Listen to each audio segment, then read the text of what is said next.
Egghead Island is unofficially finished. We haven't gotten a full definite confirmation yet. It is possible that the next chapter that is released will still be Egghead, but it seems like we've come to a close and I'm excited to talk about the arc as a whole, so that's what we're doing today.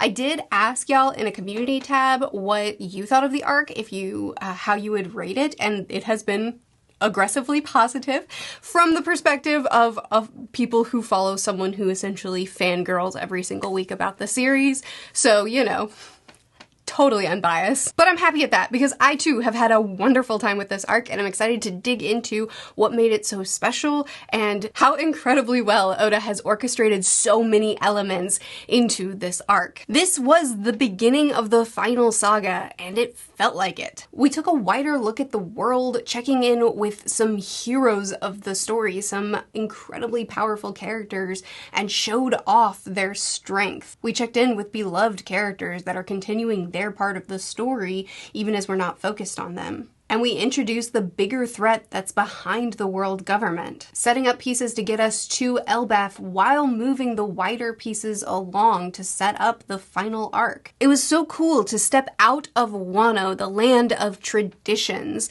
into what at first appeared to be a future island with technology and inventions and it seems like the possibilities were endless, only to find that we stepped from the past to the past. We stepped from an island that was steeped in tradition to an island that was replicating a history that had been buried, that had been kept from us. We got to see the strength of some of the legends of this story.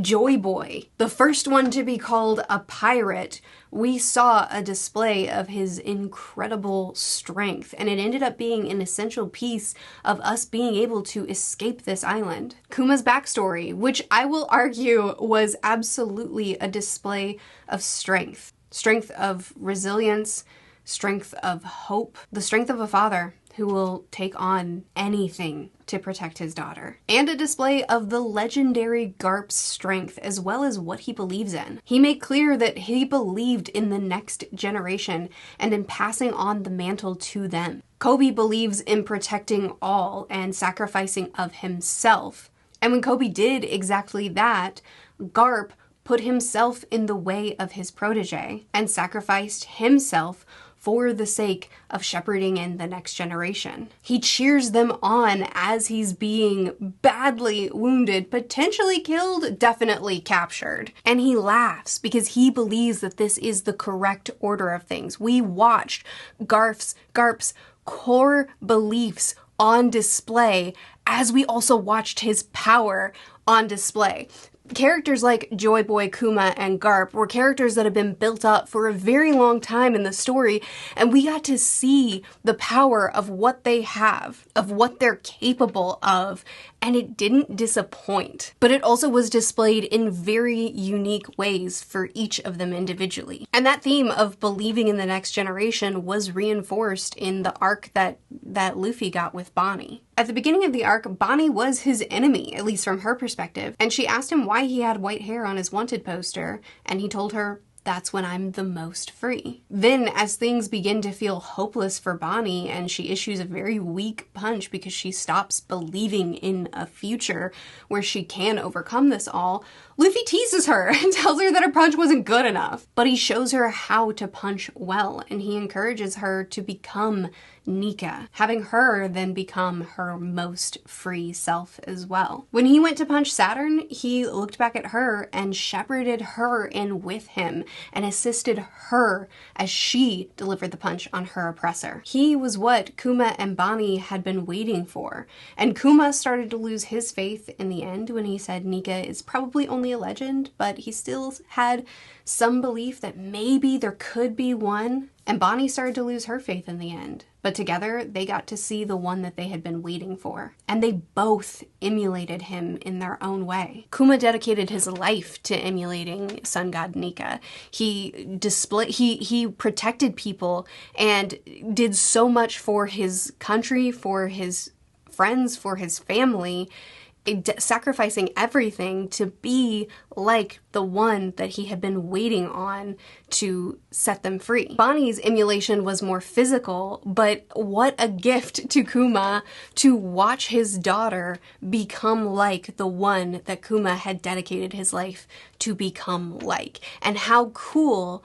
that we had this idea of believing in the next generation, sacrificing for the next generation, shepherding the next generation forward, displayed in Garp, and then seeing it displayed in a totally different way in Luffy as well. The next generation theme was also reinforced through small things like Pudding saying, how's a new era supposed to get going if the old legends are still kicking around? Or Rayleigh laughing at the bar and saying, we don't want to steal the joy of the adventure of finding the One Piece from the next generation. Let them find it. I don't remember the exact quote. It's on the screen. This was an arc with huge lore dumps, tons of answers given, and tons of new questions asked. It was an arc where it really felt like things were coming together. It was an arc where huge worldwide things started moving into place for this final saga, but also in Egghead on the island that the Straw Hats were on the entire time, it was an arc where huge worldwide affecting things were happening as well. And it's funny because as I was rereading through the arc, all of the things that had me the most excited were things like Kuma's backstory, which was probably one of the most the top two. It's Corazon and it's Kuma, both of which have affected me very strongly, and Kuma's affected me very personally. But we had one of the greatest backstories ever told in this arc. We had cataclysmic worldwide events, we had big reveals, we had lore drops and lore teases, we had epic, incredible fights all over, and then we had the events of the island. And as I was rereading through the arc, it was everything else that had me so excited. And then the events on the island were also this isolated story, this isolated plot that felt self-contained, but was also the least interesting part of the arc. And don't get me wrong, I did enjoy the story that happened on Egghead. I thought that Vegapunk was a really fascinating character, and he is getting a character analysis on Monday. I will have that video out. The concept of splitting himself, isolating pieces of himself into their own beings and letting them work individually, the concept was fascinating. The execution and what that actually brought to pass was also a lot that we could discuss and be introspective on. And the island itself contained so much history that is relevant to the wider story. Usually arcs will either be, like a reverie that shows more worldwide what's going on, let's check in with the rest of the world for a little while as a reprieve, or it will have the isolated self-contained story. And Egghead, as the first arc to the final saga, tangled the two together in a way that kept the pacing moving constantly. Like, I didn't feel bored until Vegapunk's speech. I do think that dragged on. I didn't feel bored throughout this arc. I felt like each chapter I was excited to see what would come next. When we left Egghead and we looked at the grander things, I was excited. And when we were on Egghead, I was interested in this self-contained story. And I think Oda did a really good job of having the two, the worldwide events and the events on Egghead, thematically tangle together in a way that felt really cohesive, illustrated by Garp and Luffy, what I was just talking about, their shepherding in the next generation, training up the one that they've taken under them as one example. But there are many, like the importance of personal relationships, how they shape us and what they mean to us. Sentomaru was taken in and raised up by Vegapunk and had no interest in making himself a traitor against the world government, but he did for Vegapunk. Stussy, who too had a very close relationship with Stella and was willing to throw away the cover she had, the family she had, the life she had, to protect him and to assist him in what he felt he needed to do. Her investment in him was so strong that she wondered, what did she even have to live for after it was over? But she was encouraged to live. She was encouraged to carry on. The thing that kicked this all off is that Vega started researching the Void Century, setting himself up for death, knowing what he was stepping into, because of a friend and what he learned from him. Kuma's parents instilled in him the hope that he lived for. His friendships saved him when it seemed there was no future for him. And it was those relationships, those sacrifices, that saved Bonnie from her mother bringing her to Kuma, sacrificing the last bits of her life to bring to the one person that she trusted to protect Bonnie. And then Kuma taking on that responsibility, raising her as his own, and giving everything for her to save her life and then to keep her safe even after. Even the satellites and how they protected Stella and how they protected the Straw Hats. And what happens when we don't value these things? What happens when we don't let these things shape us and inform our decisions? We watched that happen with Kizaru. He didn't want to kill his friend.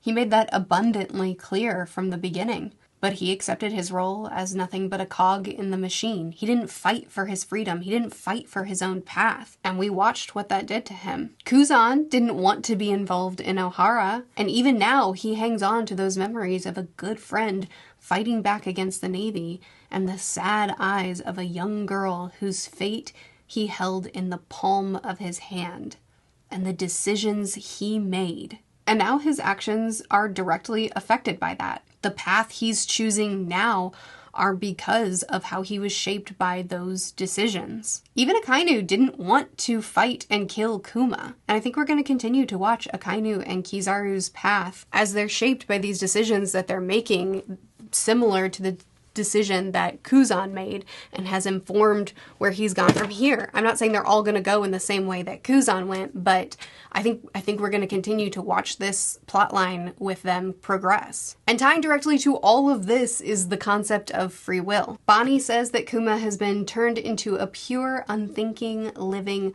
weapon and has lost his sense of humanity. He doesn't even know me anymore. Yet one chapter before this, we're told that it's not possible to control the urges of living creatures. The question of who is real and who is not is a question of a bygone era. The government may not agree, but Stussy is a living person, despite being a clone. The satellites are individuals who make their own decisions and can even turn against their own selves. S-Snake went against programming out of her base instinct to love Luffy, which was weird when she was 28 and is weird when she's 10. And Kuma was dehumanized his entire life, from slavery to cyborg. This fits perfectly with the rest. They tried to program out his free will and his humanity, but his base instincts and hope couldn't be squashed and couldn't be programmed out. Saturn told Kuma that history chose his fate, to be enslaved and killed. But Kuma fought back against this idea that one person could be born important and the other born a slave. And he chose to model his life after the one that he hoped in. This is a theme that I think is incredibly important, not just for this arc, but for the series as a whole. We've peeled back the layers of this world and who runs it, and now we're beginning to peel back the layers of its history. And we're seeing the same things on a worldwide scale here at the end of the story as what we were seeing at the very beginning.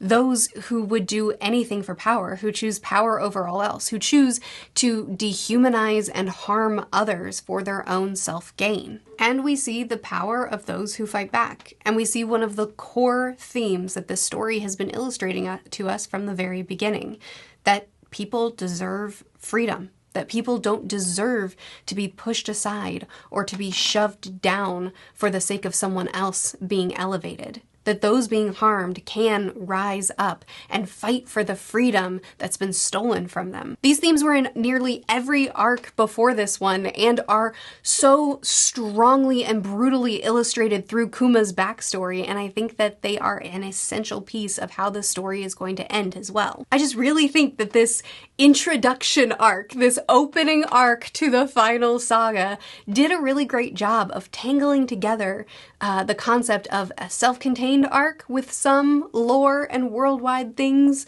that are built on, which is the standard, what we usually see, and then the arcs where we step back and look at the worldwide things. It tangled those two things together as our introduction into the end of the story. And I thought it did such a great job of doing that. In my community post where I asked y'all's thoughts about the arc, which I loved reading through, by the way, one common thing that I saw that people seem to be mixed about, some people loved, some people hated, and that's the climax, final battles with the elders.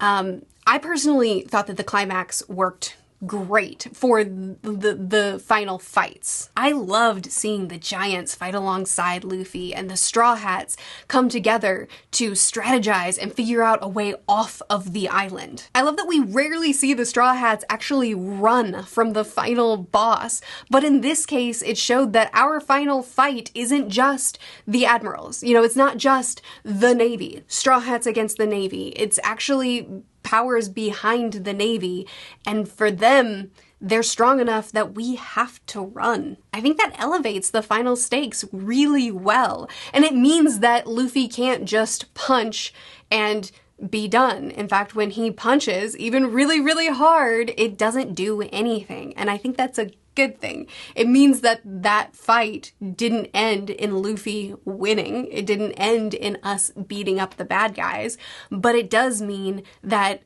we have to come up with really, really creative things if we're gonna win this, actually. Like, we can punch Luffy in order to disengage one of the elders and get them out of the way for a time, but it doesn't end them. We can unleash the strongest haki we've ever seen in the series up to this point, but all it does is knock them out of their yokai forms. Saturn still stands. This means that we have a different kind of enemy than we've been anticipating to the end, and it means that we have to fight differently in order to win. And I think that's kind of exciting. I mean, it'll depend on how it's executed. Oda does have to deliver. Concept alone isn't good enough.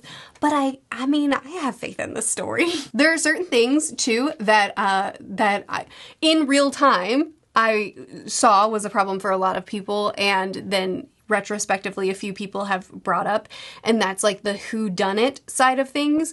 And to that I would say the reread, I know, is no surprise. You don't need to hear me say it. Really does help a lot with perspective. I think the pacing of this arc was actually, I think it was extraordinary. But we did have a lot of breaks during this arc, and I think that kind of affected the week-to-week reading experience more because, for instance, whodunit. It, to a lot of people, felt like it dragged on a really long time, felt like it took way too much focus away from the isolated plot of Egghead. It was 4 chapters long. Chapter 1075 is when the whodunit was introduced. There's someone in the lab that's blowing up people, blowing up Vegapunks, and destroying cameras. That was 1075. Chapter 1078, York revealed herself. 4 chapters. This was not a major part of the story. This was not something that was this big, huge mystery that plodded on and then ultimately it was just one of the Vegapunks. Wahoo. It was a little side, it was this little fun little, oh, someone is doing this. Okay, let's figure it out. And then the answer is revealed. And reading it cohesively, that's exactly how it feels. It's just like this, oh, intrigue, mystery. Whoa, it was a Vegapunk. One of the Vegapunks has turned on us. It felt very cohesive and natural and not like this long, drawn out, like exhaustive, terrible thing. I do think that there were some cons in this arc. I know this has been a gush fest for what, like 15 minutes? Let's talk about some negatives. The 2 main complaints that I have about the arc is, my biggest one is, it sounds like, according to my community post and the way y'all have responded, sounds like we share this, and that's just that the Straw Hats really didn't get a lot out of this arc. I was so excited to have our whole crew together on one island. I was so excited to not have them split up, not have them in different locations, to actually have them together and get some great crew interactions. I think that it's a common complaint, and I share it, that post-time skip, the Straw Hats don't get the same character building and emphasis, Whole Cake Island was an exception, as they used to get, and we miss it. We love the Straw Hats. But most of the Straw Hats were kind of reduced to a bit that they just kind of kept coming back to. You know, Nami is greedy, Nami is angry, Usopp is scared. We got so many amazing worldwide things that I understand that Oda didn't have a lot of time to really focus down on character stuff, and especially with this being the final saga and this being an arc that is ultimately a transitional arc, shepherding us into what's to come, but I just would have loved if our time on Egghead, we had also spent time with the characters that are our nakama. And my second complaint is that while I think this arc was brilliantly paced, and while I think that Oda handled the wider plot story and the more isolated plot story, I think he balanced them and tangled them together and handled them so well. Vegapunk's message was quite indulgent. If you haven't ever heard it read out all seamlessly, like all simultaneously in one breath and one go, I did that in my Lego recap video. So you can hear me just recite the whole speech there. It's an 11-minute speech uninterrupted. And listening to it all in one go, it is a really beautiful speech. I mean, it's very well thought out. It flows really nicely. You can tell that Oda wrote it all out prior and wasn't just winging it.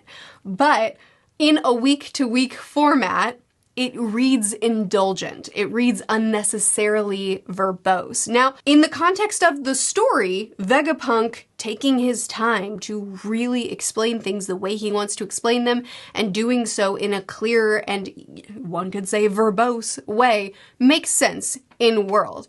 But the way it was done, one, reading week to week was painful by the end, but two, with it being a little piece there, action, little piece there, action, little piece there, action. With the way it was broken up the way it was, it feels, even reading it all in one swift go, it still feels very jarring and disjointed with the way it was written. Even, I'm saying, like, even on reread, when you're reading it all together, because of the way it was written, all cut up among a bunch of other stuff, feels disjointed, or at least it did for me. I can't speak for you. That was how I felt. So I do think that the speech could have been heavily condensed, and I do think that it could have been, you know, said in sections instead of said in bits, and that would have made the speech a lot stronger. That's it. Those are my two complaints. That's all I've got. I wanted more Straw Hats. That's my big complaints. I think the speech could have been handled in a way that felt a little bit more cohesive and enjoyable to read. That's my small complaint, but I still think the speech was quite good. Otherwise, I thought this was a really strong arc. I thought that it was an excellent transitional arc.